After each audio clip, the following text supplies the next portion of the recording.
오늘 하나님께서 우리에게 주시는 말씀은 갈라디아서 5장 13절로 15절 말씀입니다. 신약성경 308쪽입니다. 갈라디아서 5장 13절로 15절 말씀입니다.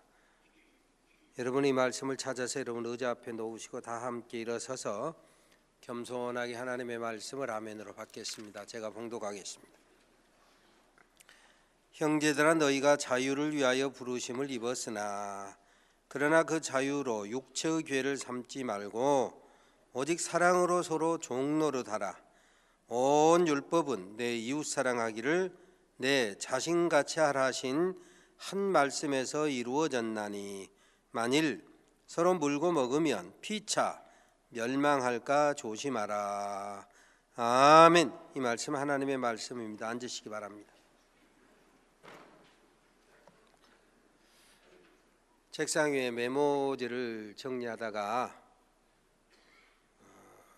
제주 안식년에 제주 올레길을 걸으면서 메모한 그 메모의 소회를 읽어보았습니다. 메모지를 읽는 순간 신기하게도 그때 그 장면이 생생하게 내 머릿속에 재생되는 것을 느낄 수가 있었습니다. 북쪽, 제주도 북쪽 제주항에서 시계 방향으로 남쪽 서귀포 쪽으로 돌아서 중문단지 해안도로, 중산간 지역, 그리고 사려니 마을과 마을 사이를 걸으면서 제주 올레길을 걸었는데 우도, 동쪽에 비양도가 있는 우도에서 하룻밤도 지냈습니다. 제주의 속사를 샅샅이 보고 제주도를 보면서 세 가지 가슴 아픈 것이 있었습니다. 멋진 풍광을 보면서 우리 역사 속에 남겨진 아픈 흔적들을 볼 수가 있었습니다. 그 첫째가 아직도 아물지 않은 4.3의 상처를 보았습니다. 사실 아물기에는 너무나 깊은 상처였습니다. 누구의 잘못을 따질 판단력도 의지도 제게는 없습니다. 다만 상처가 너무 크고 깊더라 이것입니다. 마을 전체가 다 불타 없어졌습니다. 집터의 흔적만 남은 곳도 있었습니다. 마을 주민 절반 이상이 뚜렷한 이유도 모른 채 학살된 곳도 있었습니다. 응어리를 안고 살아온 한이 어찌 사라지겠습니까? 이념과 권력이 결합될 때 생기는 비극의 현장, 우리 민족들이 겪은 아픔이 고스란히 거기에 있었습니다. 참 가슴 아팠습니다. 우리 민족이 지고 갈 십자가요, 앞으로 풀어야 될 십자가로구나 하는 것을 다시 한번 깨달을 수가 있었습니다. 강정마을을 지날 때 착 가라앉은 마을 분위기, 참 누가 설명하지 않아도 그 마을을 지날 때 참 이게 을씨년스럽구나. 해군기지 건설 공사에 대한 찬반 의견으로 마을이 두 조각 나고 주민도 두 조각 나고 교회도 두 조각 나고 심지어 가족도 때로는 부부간에 형제간에 부모 자식 간에 두 쪽으로 나뉘었습니다. 곳곳에 휘날리는 찬성 반대 내용을 적은 플래카드의 내용을 보면 썸짓했습니다. 여전히 대치 중인 경찰과 대모대의 모습도 보았습니다. 그때 그 모습은 박정희 대통령이 피살됐던 12.6 이후 을씨년스러운 가을의 황량함처럼 느껴졌습니다. 5.18 광주 민주화 항쟁 이후에 한동안 버림받고 외면받은 광주의 냄새가 물씬 났습니다. 세계 최악의 3대 세습, 북한의 김정은 정권과 대치 중인 대한민국의 군사시설 건설을 저게 목숨까지 걸고 반대해야 하는 것인가? 주민들에 대한 설득과 합의 없이 전쟁하듯 공사를 했어야 하는 것인가? 한 걸음씩 물러나서 좀 더 건설적인 대안을 찾았다면 얼마나 좋았을까 하는 마음을 지울 수가 없었습니다. 세 번째로 가슴 아픈 것은 중산간 마을 곳곳 동네 사이사이 작은 상가들에서 때로는 수십 년 된 소나무들, 때로는 100년이 좋게 넘었을 소나무들이 벌겋게 말라 죽어가고 있더라 이것입니다. 소나무 에이즈라고 하는 제선충 확산으로 크고 작은 소나무가 괴멸되고 있었습니다. 물론 그것은 제주도만의 현상이 아니고 한반도 전체에 똑같은 현상이 있다는 데 더 큰 문제였습니다. 더욱 안타까운 것은 뚜렷한 대책이, 제선충을 막을 대책이 별로 없었다고 하는 사실입니다. 가끔 여기저기 살아있는 소나무의 예방주사 마냥 수액장치해 둔 것을 보았습니다. 그걸 보면서 기왕이면 예방장치가 큰 효과를 보아서 속히 제선충이 물러가고 퇴치가 성과를 내기를 바라는 그런 마음만 간절했습니다. 그런데 바로 그 소나무 제선충으로 죽어가는 그 소나무들을 보면서 아직은 병들지 않은 소나무에 수액을 꽂아놓고 예방 대책을 해놓은 것을 보면서 엉뚱한 생각이 불쑥 제 머릿속에 떠올랐습니다. 소나무 제선충에게 자유를 허하라. 소나무 에이즈에게도 인권을 허하라. 소나무 제선충에게도 생명의 자기 결정권을 허하라 하고 피켓을 들고 누가 시위한다면, 예를 들어서 전중신 목사가 그렇게 시위를 한다면 사람들이 뭐라 하겠습니까? 여러분 저에게 뭐라 하겠습니까? 전중신 목사 안식년하고 안식 간다고 산티아고 걷고 제주 올레 걷더니 이거 아니요? 아마 이런 생각을 하게 될 것입니다. 올레길을 걷고 오더니 판단력에 흐려진 거 아니냐 수근수근할 것입니다. 당연히 그렇게 생각해야 되겠죠. 그렇지 않고서 어찌 그런 주장을 할 수 있겠습니까? 문제는 이런 병든 생각, 썩어가는 사상과 망할 주의 주장이 세상을 주도하도록 많은 사람들이 침묵 내지 방조, 방치, 협조하고 있다라고 하는 사실. 오늘날 소수자 차별 금지라고 하는 미명하에 동성애를 합법화하라, 동성결혼을 합법화하라, 일반화하라, 이 시도가 계속되고 있고 교육방송에서도 병든 그런 프로가 방영되고 있습니다. 미국이나 영국에서는 동성애에 대해서 반대하고 뭔가 소신을 발휘하다가는 실형을 받거나 직장에서 쫓겨나는 일도 있습니다. 성적 자기결정권이라고 하는 미명하에 불륜, 간통 이런 것들에 대한 법적 제재와 수단이 무기력해가고 있는 그런 세상입니다. 이게요, 지금은 성소수자 인권, 자기결정권 허락하라 그러지만, 그래서 동성애, 동성혼 합법화하라, 비판하지 말라, 그 족쇄를 물리려고 하지만 이제 조금 더 지나면은요 분명히 그럴 것입니다. 이게 만약에 이게 합법화되고 일반화되면 개하고 사는데 이것도 성적 자기결정권이다, 누가 왜 뭐라게 하고 그것도 합법화하자고 할 거예요. 고양이 데리고 사는데도 그것도 합법화하자고 주장할 것입니다.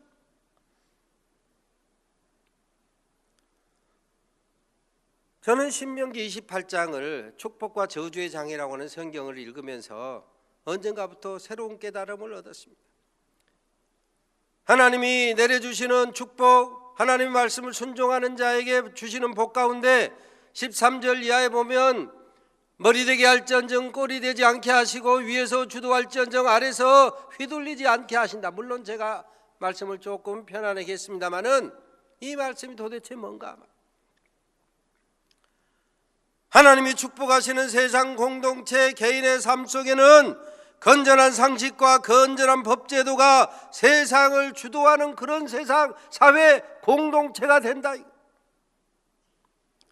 병든 사고가 그 사회를 주도하지 않게 하라 이것입니다. 그렇습니다. 축복받은 세상, 축복받은 공동체, 하나님 은혜와 복을 누리는 세상 공동체 개인은 병든 사고나 병든 주의 주장이 그 사회를 주도하지 않아요. 건강한 사고방식, 건강한 법제도가 그 사회를 이끌어간다 이거예요. 그런데 사회가 병들면 병든 사고방식을 가진 사람이 세상을 주도하는 거예요. 안타깝게도요, 우리나라의 최첨단으로 새로 세워지는 세종시에 청와대를 만들려고 하는 그곳에다가 불교문화센터를 국비로 지금 수백억을 들여서 건설한다고 자빠졌어요. 세종시장 뽑을 때 잘 뽑아야지. 그런 병든 사람을 뽑아놓고 이제 뭐 반대한다, 뭐 당연히 청원은 해야죠. 여러분 오면은 청원을 해야 됩니다. 나 반대한다 해야 되는데, 뽑을 때 그런 병든 사상을 가진 사람 뽑아놓고 이제 수십만이 청원하면 무슨 소용이 있느냐 말이야. 그런 병든 사람을 미리 가려내야지. 그러니까 건강한 의식과 사고방식을 가진 사람을 지도자로 뽑아야 세상이 평안하다고 그랬어요. 그런데 병든 사고방식을 국민 편가르게 하는 사람을 뽑으면 세상이 시끄럽다 이거예요.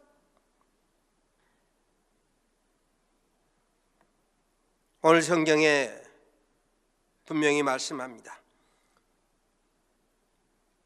형제들아, 너희가 자유를 위하여 부르심을 입었으나 그러나 그 자유로 육체의 기회를 삼지 말고 오직 사랑으로 서로 종노릇하라. 온 율법은 내 이웃 사랑하기를 내 자신같이 하라 하신 한 말씀에서 이루어졌나니 만일 서로 물고 먹으면 피차 멸망할까 조심하라. 우리가 자유할 수 있으나 그 자유로 육체의 기회를 삼지 말라, 방종하지 말라 이거예요. 하나님이 예수 십자가 대속의 은혜로 우리를 구원하시고 진리 안에서 자유케 하셨으니 이 구속의 은총과 축복을, 이 자유를 방종하는 데 쓰지 말고 사랑으로 서로 종노릇하라 이것입니다. 이웃을 내 몸처럼 사랑하라는 것, 바로 이것이 율법과 선지자의 강령, 즉 성경의 가장 으뜸가는 뜻이니 말이에요. 서로 사랑하는데 우리의 몸과 마음과 실력과 능력을 다 써서 종노릇하라 이것입니다. 만약에 너희가 서로 물고 먹으면 피차 멸망할까 조심하라. 멸망케 된다 이것입니다. 그렇습니다. 모든 인생은 죄로 인해 죽을 인생들이었습니다. 로마서 3장에 보면 모든 사람이 죄를 범하였으며 하나님의 영광에 이르지 못하더니 그리스도 예수 안에 있는 구속으로 말미암아 하나님의 의로 값없이 의롭다 하심을 얻은 자 되었느니라. 자, 이처럼 그리스도 예수 안에 있는 대속으로 말미암아 우리가 자유함을 얻었다. 진리 대신 예수 안에서 우리가 자유함을 얻었고 용서함을 얻었으니 이 자유, 이 용서받은 것을 사랑으로 종노릇하면서 세상을 건강하게, 나 자신도 자유롭게 은혜 속에서 살라 이것입니다.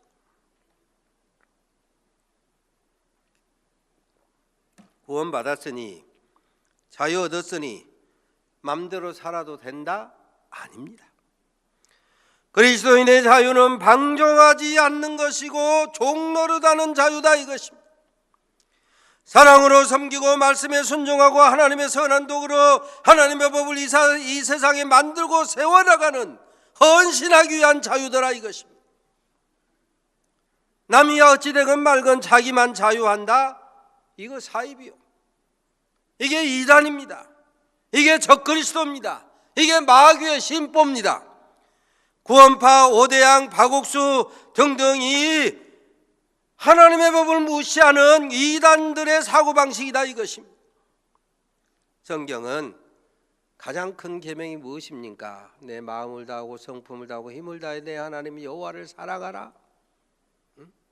그리고 이웃을 내 몸처럼 사랑하라. 세 계명을 너희에게 주노니 서로 사랑하라. 내가 너희를 사랑한 것 같이 너희도 서로 사랑하라. 이웃을 내 몸처럼 서로 사랑하는 것, 그리고 사랑으로 종노릇하는 것, 이게 큰 계명의 뜻이다 이겁니다.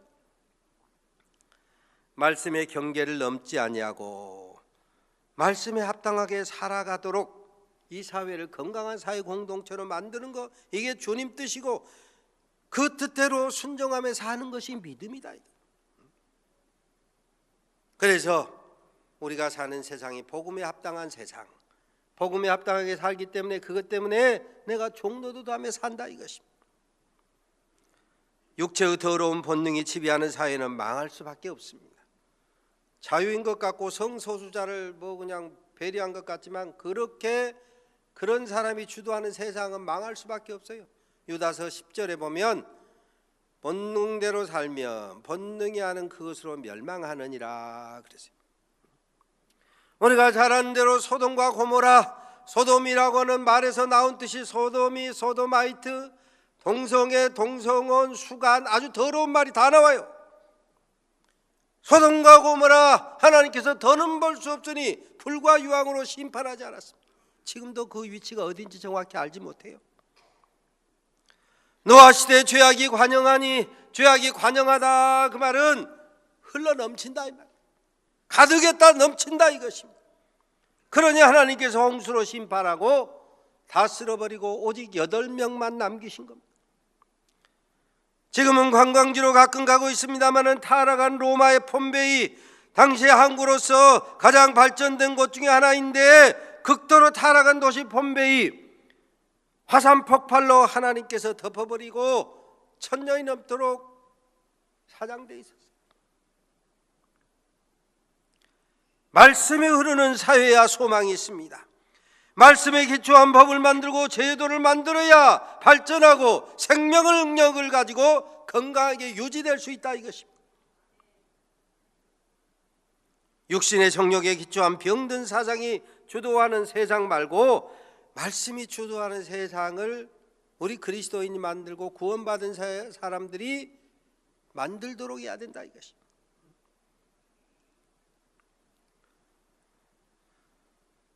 미움, 갈등, 원망에 끌려 피차 멸망에 가는 세상 말고 사랑이 흐르는 세상을 만들어라 라고 주님은 말씀하는 것입니다.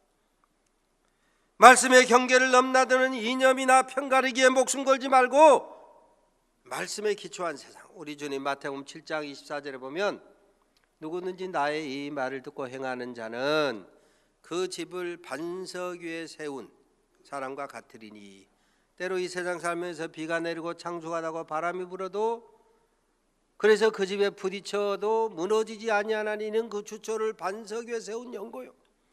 말씀의 반석 위에, 믿음의 정신 위에, 복음의 정신 위에 사회가, 국가가, 공동체가, 개인이 바로 세워지면 세상에서 때로 흔들려도 비가 내리고 창수가 나고 바람이 불어도 흔들리지 아니하지만 말씀을 떠나서 모래 위에 세운 그런 사회 공동체는 비가 내리면 주저앉는다, 창수가 나면 무너진다, 바람이 불면 흔들릴 수밖에 없다 이것입니다. 여러분, 누가 진정한 자유인입니까? 자기 마음대로 사는 사람이 자유인입니까? 자기 감정대로 본능대로 사는 사람이 자유인입니까? 자기 성질대로 사는 사람이 자유인입니까? 아닙니다. 우리는 그런 사람을 자유인이라고 부르지 않습니다. 어리석은 사람이라고 부릅니다. 방종하는 사람이라고 부릅니다. 멸망해 가는 사람이라고 부릅니다. 예수님 사랑의 강건함을 받아서 고린도후서 5장 14절에 보면 그리스도의 사랑이 우리를 강건하시는도다. 그 사랑의 강건함을 받아서, 그 사랑에 감동받아서 사랑으로 종노릇하는 사람, 그 사람을 성경은 자유인이라, 우리도 자유인이라 그렇게 부르고 우리도 그렇게 살라 이것입니다. 터가 무너지면, 시편에 보면 터가 무너지면 의인이 무엇을 할꼬, 이런 기초가 무너진 사회, 세상 공동체 속에 살면 의인이 고통을 받을 수밖에 없습니다. 개인적으로도 혼란이 올 수밖에 없어요. 그러나 그리스도 예수가 주 되시고 우리가 예수 때문에 사회를 위하여, 공동체를 위하여 종노릇하고 이웃의 생명을 살리기 위하여 종노릇하고 바로처럼 예수를 위해서, 예수 말씀 순종하기 위해서, 예수님 뜻을 성취하기 위해서 기꺼이 우리가 너희의 종된 것을 전파합니다. 기꺼이 종이 될 수 있을 때 그 사회가 건강한 공동체가 되고 우리는 진실한 의미에 있어서 자유인이 될 수 있더라 이것입니다. 예수 그리스도의 십자가 보혈 은총으로 구원을 받은 사랑하는 산돌 가족 여러분, 진정한 자유인의 축복을, 권세를, 특권을 우리가 누리며 살아야 되지 않겠습니까? 지금까지 나는 사랑으로 종노릇하고 자유인의 축복을 누렸다, 이런 우리 성도님들이라면 2018년 새해 한 해도 계속해서 믿음으로 전진함으로 천국까지 자유인의 축복을 누리며 살아갈 수 있게 되시기를 주의 이름으로 축원합니다. 혹 내가 그동안 죄와 정욕의 노예, 세상 잘못된 사상의 노예, 그래서 방종하고 불순종했다면 그때는 이제 회개하라. 그런 사상으로부터 회개, 그런 습관으로부터 회개, 그런 행동으로부터 회개, 돌이키는 거예요. 회개하고 돌이켜 죄 없이 함을 받으라. 이같이 하면 유쾌하게 되는 날이 치료받게 된다. 주 앞으로부터 이를 것이요 그랬습니다. 그래서 회개하고 돌이켜서 새해는 진리 안에서 자유함을 누릴 수 있는 그런 우리 성도님들 다 되시기를 주의 이름으로 축원합니다. 이것이 바로 성숙한 믿음으로 나아가는 거예요. 그래서 주님 앞에 서는 날, 주님 2018년 새해를 맞이해서 저는 정말 진리 안에서 복음 안에서 자유함을 얻고 사랑으로 종노릇할 수 있었습니다 라고 주님 앞에 대답할 말이 있어야 되지 않겠습니까? 지난 2주간 새벽기도에 아가서라고 하는 성경을 강의했는데, 아가서의 마지막에 보면 사랑은 죽음같이 강하고 그랬어요. 그 어느 것으로도 이 사랑을 끌 수 없다, 없앨 수 없다 그랬어요. 죽음같이 강하고, 우리 주님이 저와 여러분을 사랑하셔서 십자가에서 목숨을 바치신 사랑, 그 사랑이 죽음보다 더 강한 사랑 아닙니까? 사람이 친구를 위하여 자기 목숨을 버리면 이보다 더 큰 사랑이 없나니 너희가 나의 명하는 대로 행하면 곧 나의 친구라. 내가 너희를 친구 삼아서 내 목숨을 바쳐서 십자가에서 대속의 죽음을 당하였노니 너희가 내 죽음이 헛되지 않도록 해라. 진정한 친구 노릇하라, 이 말씀 아닙니까? 그렇습니다. 주님이 저와 여러분을 친구 삼아 대속의 죽음을 당하셨음에 우리도 그 주님의 십자가의 죽음이 헛되지 않도록 그 주님의 죽음에 합당하게 사랑으로 서로 종노릇하는 자유인이 되어야 되지 않겠는가, 이 말씀. 김상용 시인이 쓴 나무로 창을 내겠소라고 하는 시에 보면 씨 뿌리고 꽃 가꾸고 이렇게 쭉 내용이 나고 맨 마지막에 보면 그분은 무슨 뜻으로 썼는지 몰라도 참 멋진 말이 나와요. 왜 사냥은 웃지요? 그럼 한번 따라서 합니다. 왜 사냥은 웃지요? 왜 사냥은 웃지요? 혼자 안 웃어지죠? 둘이 봐요. 둘씩만 봐. 둘이 보라고. 좀 가까이 다가가서 전달의 집상 가까이 다가가. 세 사람 봐서는 안, 모두 둘이만 서로 마주보고. 김순희 권사님 누구 봐요? 둘이 옆에 사람 봐야지. 자, 둘이 말합니다. 손을 잡으시고. 혼자 있는 사람이 있어. 지금도 앞뒤를 좀 돌아봐요. 나를 보지 마세요. 둘이만 봐요. 둘이. 왜 사냥은 웃지요? 왜 사냥은 웃지요? 예, 그 시인은 뭐라고 무슨 의미로 글 썼는지는 몰라도 우리가 왜 삽니까? 웃으면서 살아야지. 하나님께서 저와 여러분에게 저와 여러분의 금년 삶을 보시고 하나님을 미소 짓게 하는 그런 삶이 돼야 되지 않겠습니까? 2018년 한 해를 보내면서 왜 사냥은 웃지요 시인처럼 우리가 하나님을 미소 짓게 하고 하나님이 하신 대속의 일 때문에 미소 지으며 살아가는 우리 산돌의 가족 모두가 되시기를, 사랑으로 서로 종노릇함으로 하나님을 미소 짓게 하는 우리 산돌의 가족 모두가 되시기를 주의 이름으로 축원합니다. 하나님 감사합니다. 사랑으로 서로 종노릇할 수 있는 진정한 자유인 우리 모든 산돌의 가족들이 되게 하여 주시옵소서. 예수님의 이름으로 기도 올리옵나이다. 아멘.